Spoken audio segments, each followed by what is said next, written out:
know anything, right? And they get you to start questioning your own expertise and your own knowledge. So there are a bunch of ways, and when they ask it in rapid fire questions, what happens is you get about 5 no's down the chain before you realize what's happening. And then you go, God, it sounds like attorney's just beating me up, and he or she is, and that's their job. So one way to do that is, there's that old Paul Simon song about 50 ways to leave your lover, right? There's 50 ways to say yes and 50 ways to say no.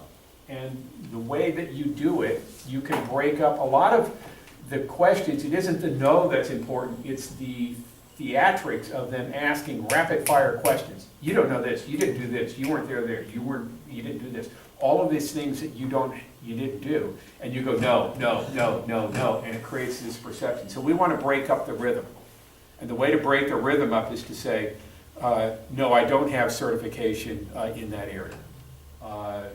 Yes, that's correct, I didn't receive any training in that area. No, that's not, and sometimes you just say no. But you use a bunch of small phrases around yes or no to help break it up the rhythm of the lawyer. And it's when you break the rhythm, then that line of questioning loses its effectiveness. It's almost like if you see a pitcher in baseball that gets in a rhythm of throwing the pitch at a particular time, and the batter wants to break the rhythm, the batter will step out of the box and make the pitcher wait. That's kind of what you're doing when you're answering no or yes in a different way than just using the one word. It's okay to say, yes, I did attend that. Did you attend this? Instead of just saying yes, you could say, yes, I attended that session, or yes, I believe so, right? And now you have slowed down the pace at which the lawyer can do that. So just remember, there's a lot of very effective ways you can say yes or no, very quickly and concisely and cooperatively, that disrupt that pattern, that tempo that the lawyer's trying to create. And they'll probably do that early on when they're trying to undermine your credentials. Right? They're going to try to show all the things you don't know. And don't be afraid about it. You don't know everything. You don't have all of the training and all of it, but you know what you know what you saw, you've got the training here that you got, right? So that's all you're really testifying about. You don't have to fill all of those with all those other expectations. Okay? I've kind of rambled for a while, but those are just some thoughts or tips. Anybody have questions? Or I had one when you were talking a little bit more about the hypothetical situations or whatever. It's more the hypothetical questions, but I had a situation where I was kind of in disagreement with CPS and with the parents, or parent attorney in this particular case. Our recommendation was somewhere in between. And part of my problem was that the father, who was trying to get custody at this point, he was 57 years old, trying to get custody of what at this point was now a 1-year-old. right. And all the discussion I'd had with him, if I presented hypothetical situations for him, his response was he'd go to his 75-year-old mother.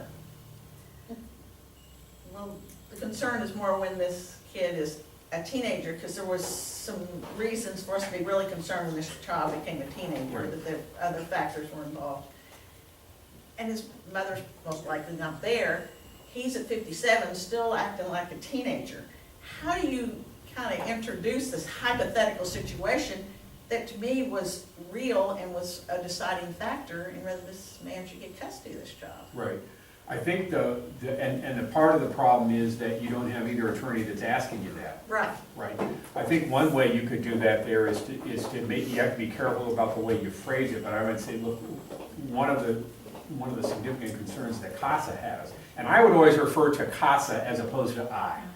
Don't use I, don't use me, it's the whole organization, right? You're a lot more confident saying, one of the concerns that CASA has in this case is that there isn't a suitable support structure for this type of placement. He's 57, his mother's 75, and beyond himself and his mother, he hasn't disclosed any other support statements, or support network that would be able to provide assistance as this child becomes older and grows into a teenager, something like that.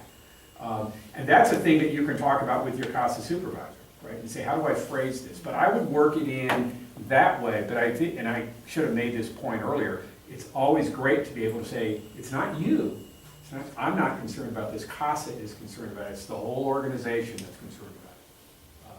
And then I think you can say, you know, it's not, you're not alleging that dad can't be a good dad for a 1-year-old for a short period of time. What you're worried about is there's not the support network you would typically have. He only has his mother, he's only told me that he's got his mother, who's 75, that he can rely on, and we're really concerned long-term about what that network's gonna look like and who will be available. And then the jury gets it. I will note in Brazos County, be very careful about ages. Right. You really have to be able to list the concern of this person's ability to care for the child. I've seen it go wrong, completely wrong and taken out of context, that we now have to be mindful of everything that we do, not only CASA, but also CPS when it comes to placements in regards to Age. making the age the issue versus the ability to care for the child. Yeah, in this particular case, Mhm. this 57-year-old again was like a teenager. He had not developed. Well, we have a 65-year-old grandmother who's taking care of 3 small children under the age of 5. And it was mentioned that, well, her health concerns. No, she's not, yeah, she's 62. Her and her husband are both 62, they're the great-grandparents. They're- And then Yeah. there, And they're caring for these young children, and it was brought up the concern of Their their age. age and their health and things like that, and. it didn't work. huh? No, Judge Delaney got real upset about it. That's because he's probably older than 62. But That's yeah. my thought. Yeah, but if you can address the concern, and if Right. you can really push the concern and support that concern, that'll go a whole lot further, in most cases. I kind of Yeah. like that, I was able to say something. and Yeah, but in this situation, it was this support system, because when they took custody of their great-grandchildren, they left church because they were embarrassed by the fact that they had these kids. They dropped their entire support system. And so it was, instead of saying they were concerned about the support system, they mentioned that they were concerned about the age of the parents, which Right. wasn't the problem, they were concerned about the support. It was a support group, right, Mhm. right. Okay. All right, thank you. Well, thanks. Any final questions? I know we've run over our time. The only other thing I would say is, Kate and AJ know how to get a hold of me, so if you guys We are, need a consultation. yeah. If you guys are getting ready for a trial, a specific trial, and you have questions or just want to talk over stuff, not about necessarily about your case, but about testifying, feel free to give me a holler. Even if I'm on the road, I can do that over the phone. All right, that sounds great. And Jim, you know we love our puns here at CASA, so Ah, thanks for popping in. Thank Little you. popcorn for you. All right, thank you, and thank you for coming all this way to do this training for us. It was excellent. Thank you. Thank you, sir. What was the name of your book that you wrote?